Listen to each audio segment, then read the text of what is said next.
Welcome into the Beat Sessions, your place for all things music. I'm your host, Mitchell Weary. Let's talk about Carter Brady and his record Shopping Cart. That was released on June 14th of 2024. This is the second studio album for Carter that I'm aware of anyway, and his follow-up to 2021's Blue Reverb. Doing something different with this album review, a new artist, and I guess a brand new philosophy on how we approach the channel. I normally do not take requests, but the kind people from Shopping Cart Records hit me up and they were like, hey, would you mind talking about our boy Carter Brady and his album Shopping Cart? I don't know if there's a connection there with the record company name and the title of the album, but I was like, you know what the hell? Like, why not? I feel like 2025 is the year to try new things, to see what sticks, what doesn't. And with the stuff that works, let's roll with it. I think that is the most fun way to experiment with new content and to keep you guys engaged and entertained with what's going on. The other thing too is that I normally do not go this far back to talk about a record. I mean, we're talking like 7 months ago now at this point, but I think that moving forward on Thursdays, starting with Carter and artists like him, I'd like to highlight the independent artists out there, the artists that deserve visibility for the hard work that they are putting into their music, but that just haven't quite gotten that opportunity. They haven't quite, struck that bit of luck, because let's face it, that's really a big part of what it comes down to is luck. Like, why do certain things catch hold? Why do certain things fail when they're so good? We've all seen it. We've all witnessed it. I feel like Carter, one of the most interesting things that he talks about is promoting your music and the idea of getting it into a playlist. There's so many individuals out there that they look to Spotify, they look to Apple Music, whatever platform they're using, and they'll just throw on a random playlist. And it's like, yeah, let me hear new alternative music. Let's see what comes up. Let's see what I discover. The problem with that, though, is that people's time is limited. And if you're on a playlist with 100 other artists, who's to say that your future target audience is going to hear your music? It's kind of unlikely. And so he's the type of guy, and I admire this so much, DIY, but out there performing as much as he possibly can every single night in New York. Great music scene. I feel like New York, more than a lot of places too, is very open and accepting of artists playing originals. I feel Tucson's a city where it's tough to go out and hear a band on a nightly basis that is playing all originals. Most of them are cover bands. So I like the idea of this original energy that is driving shows, that is driving the success of venues.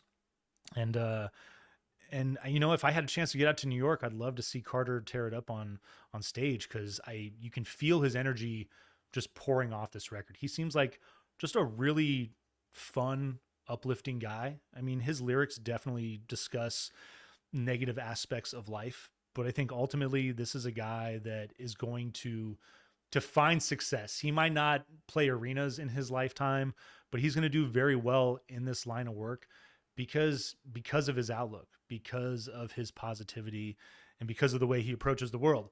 And if you hear this, Carter, or anybody that could set it up, I would actually love to have you on the channel for an interview. It'd be fun to sit down and just talk about this record, talk about the music scene, talk about New York, all of these different things that have influenced you. Speaking of which, this album, I'd argue, is going to require a couple of listens, maybe for a lot of you.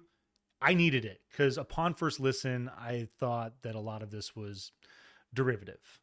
It's derivative in the ways that I really like, so I enjoyed it. I found it very easy to listen to on that first go around. Influenced by guitar rock of the last 3 decades, but mostly on the 90s. So think of bands like Dinosaur Jr., Pavement, think of Teenage Fan Club, Third Eye Blind, even a little bit. The biggest one, though, and getting into a more kind of mainstream route, is Foo Fighters, especially their self-titled debut. It's basically Dave Grohl's self-titled debut record under the moniker of Foo Fighters. But Carter's one of those guys that likes to play any instrument if he can during the recording process. I love Laurie Goldston on this album. She plays cello on Invincible. She played for Nirvana. on the Unplugged record. Unplugged in New York is an album that she's featured on. Worked with them during the In Utero sessions and during that back end of Nirvana's career. So when appropriate, he pulls in the right players. I dig that, but I also think that down the road with his music, bringing in a full band to help with the writing process, it might just be a fun way to just do it on the next project. These first two records, he talks about how he loves having the control, and I feel that resonates with me. Having an artistic vision and having the skill set to execute it pretty much entirely on your own is really cool. But drums are a perfect example of, he's not necessarily a drummer. He can play the drums, but I think that bringing in someone else that could add a little flair, mess with, time signatures and do all these little things that he might not have the skill set to do is just one of the many things that could improve his sound and the quality of his music overall. So I look forward to him maybe adopting that and tackling that. But the guitars are amazing on this thing. Again, talking about that pop flair, it's a fine line to walk, but I think he executes it extremely well. There's a number of other influences that wrap around that pop influence that I really think help give his songs the impact that they have. And it's the elements of garage rock, it's the shoegaze elements, especially his voice. His voice is awesome. I mean, technically, it's not the best singing voice out there, but he's a guy that I think is very aware of his vocal abilities, writes melodies that complement his voice and songs that complement his style as well. And I got to say, talking about these other bands, especially the influence of Foo Fighters, he sounds like Ben Folds a lot. There's a number of moments where I hear the sound of Ben in his voice, and there's nothing that Carter can do to control that. You sound the way you sound, right?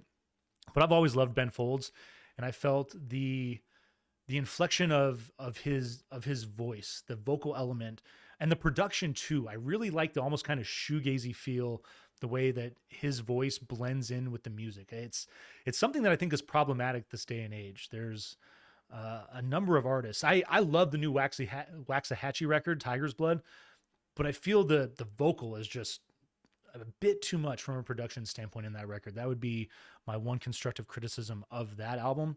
And it's what I love about Shopping Cart is the way the vocal element is blended with the other instrumentation and is there to complement, not necessarily to always stand out and be front and center. So I dig that about the record, and just the hazy guitars, get the chirpy kind of strokes driven guitar moments where just playing with those high notes and playing with the different strumming patterns and just having fun with it. Again, like I know I mentioned it, but you can tell that this guy really enjoys the creative process and being in the studio and being on stage. And I think that energy, along with the quality of the songs, it's the way that these compositions explore intricacies and nuances with that sense of familiarity. And that's where I think the second listen is so fun and so important. Maybe this thing grabs you on the first one, but it was that second listen where I really started to notice the shift in guitar parts, maybe the way that a guitar part, starts and then stops and then, starts up again. It's the way that different instruments work around each other and with each other on some compositions. And, finally the writing. He's a 27-year-old guy living in New York, living in a place where, there's so many people that are trying to do exactly what he's doing. There's the competition and the edge. There's certainly that toxic element that it could be really really easy for that to take hold of an individual and to dictate their behavior and maybe even become, deconstructive. But he strikes me as a guy that, I like his approach and his perspective on life. Wholly optimistic. This is a guy that I think fundamentally at the core of what he's talking about throughout this record is that even though it might be difficult at times, I'm going to do things on my own terms, because ultimately that's what is going to make me the most happy. And I think it's what's going to help me create the best art that I possibly can. And so, happy to get into this track list here.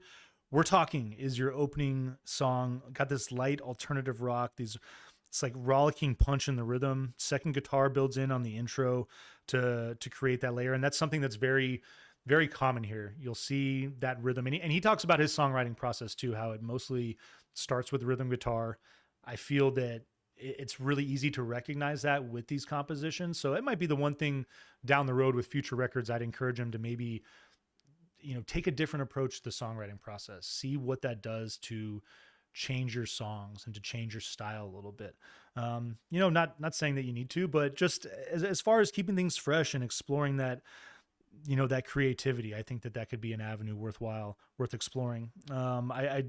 The verse is going to start a bit stripped down as far as the instrumentation that builds in the intro, but then that all builds back. Get this mid '90s nostalgia driving this track.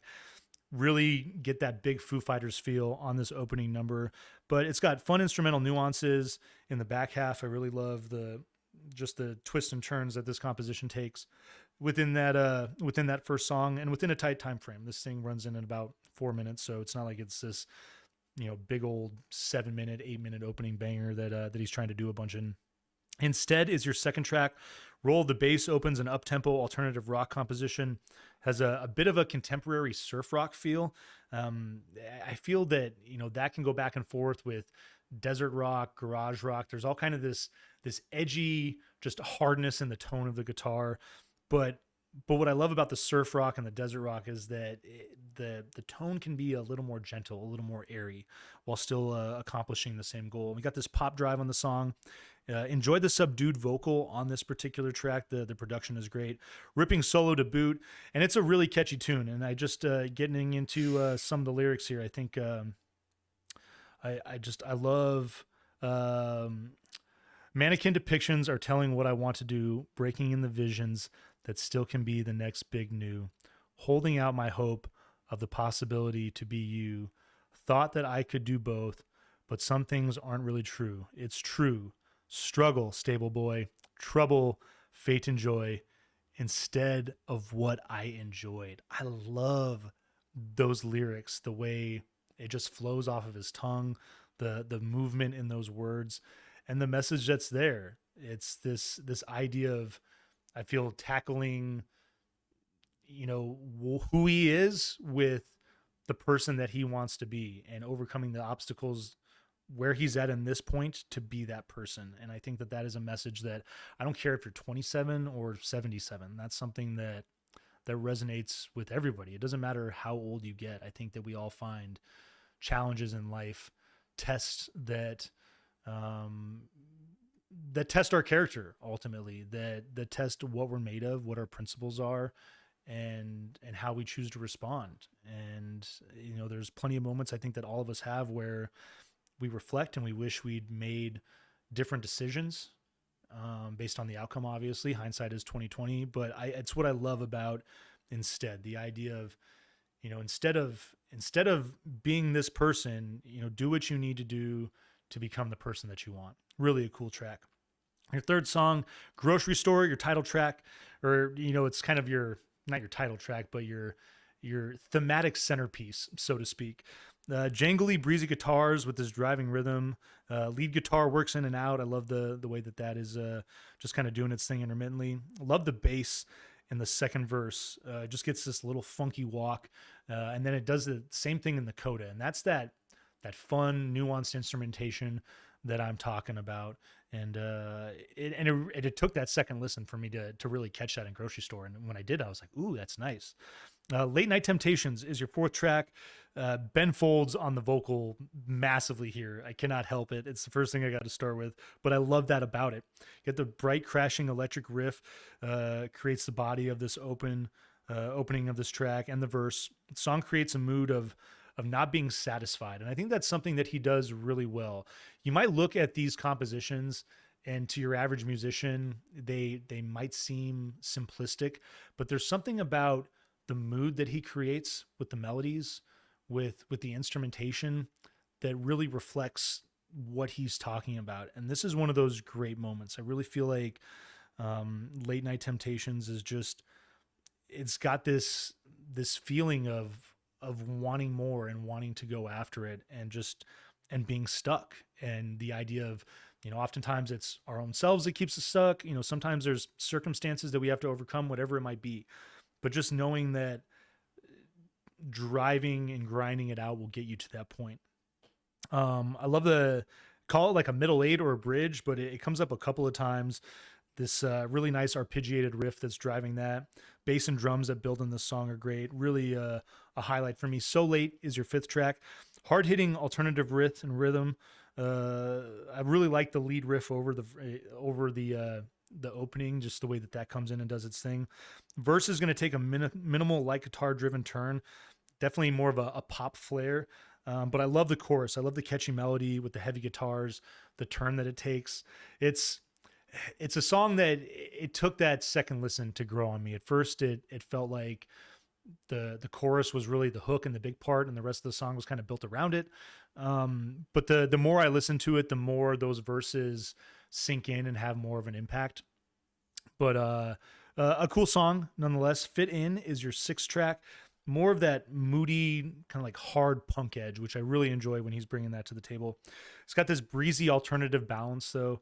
Back to that Foo Fighters feel, the exploration of dark territory comes at the right moment on this album, too. I feel, lyrically, he's exploring some of that stuff, but the music doesn't necessarily mirror the mood of what he's talking about lyrically, what the themes of these songs are. So I like when the music becomes a little more brooding, becomes a little more dark and edgy. And this is one of those moments. And I think it comes right at the right time. Lost in This World is your seventh track. Guitar and bass play well off one another in this track. I love the movement of the guitars around each other.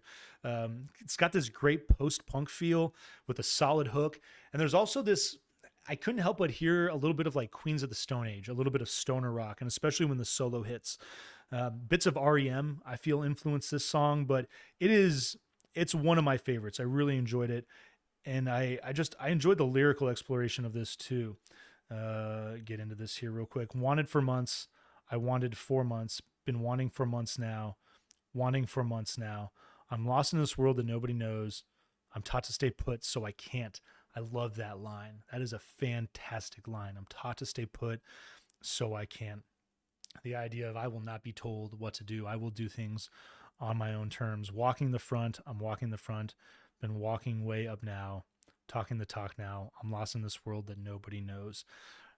Great song, great music that matches the pensive nature of this exploration, and just definitely a highlight for me. The record's right is your eighth song.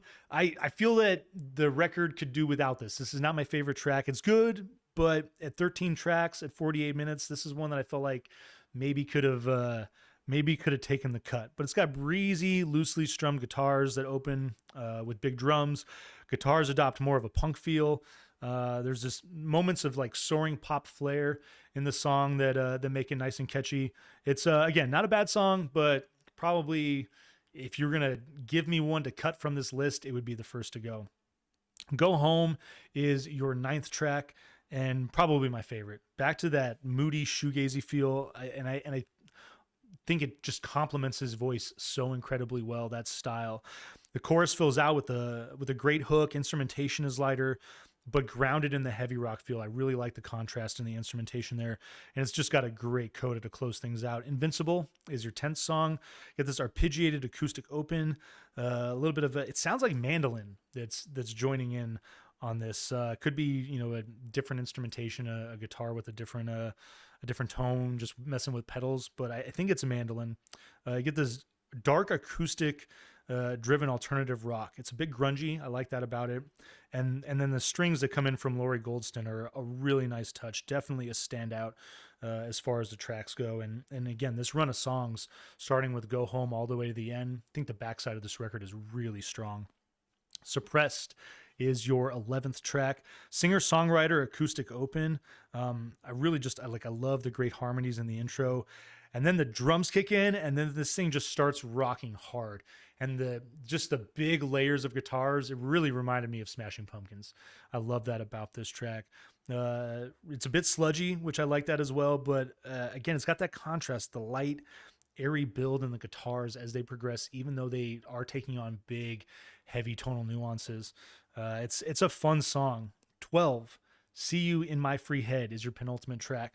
Breezy, funky guitars. I love the drumming. Just the action on the cymbals to open is great. Bass riff that feels like it's like, I love the way this bass riff feels. It feels like every time it hits the end of the bar, it's just falling off. It just boom, and then it comes back. And it's just a really fun piece of instrumentation. I like the lead guitar in this particular song. Great solo. Love the bridge too. It's a nice penultimate number leading into How Come It Happens. Your final track is a mid-tempo, acoustic-driven song that opens up to heavier elements as this song progresses. I really like the way that those elements work in. Song captures this feeling of helplessness, and it's kind of a bleak way to end this run of songs. I feel like there's a lot of optimism driving these tracks, driving the influence of this record. But I mean, that's another great thing for me as far as the way this album ends with this particular song, the way it kind of catches you off guard with its themes, with its feelings. It really is. This album captures just a fun run of emotions and a fun run of sounds. You're going to feel nostalgic, but you're also going to feel like you've stepped into new terrain, that there are things yet to be discovered, and that the 48 minutes here are worthwhile in that endeavor. And I cannot thank the nice people at Shopping Cart Records enough for showing me this album, asking me to talk about it. I'm going to give this thing a vinyl please. I want to go pick up this record, give it a go. We're going to give it a 7.4 out of 10 as far as the rating scale. Just a solid effort from an up and coming artist who really has a lot of potential. And I think that this album it's showing off a lot of his abilities, but I think more than anything, it's really highlighting the potential, the excitement of what is to come from this guy really has got me on edge, and I look forward to his next record. But in the meantime, enjoy Shopping Cart, enjoy Blue Reverb as well. Go check out that record, and like this video, share it, subscribe to the channel, do all the things to help me blow this project up in 2025, and stay tuned throughout the week for more album reviews. Tune into Classic Wax on Tuesday nights at 7 p.m. Mountain Standard Time, and tune into the Daily Deep Cut Monday through Friday at 9 a.m. Mountain Standard Time. Excuse me, that's 10 a.m. Mountain Standard Time. Keep getting all those time zones confused up. But I will be here next week doing that show. I clipped it for the week, but I will be back with a new run of songs, and we'll get back at that. But until then, take care of one another. We'll see you next time.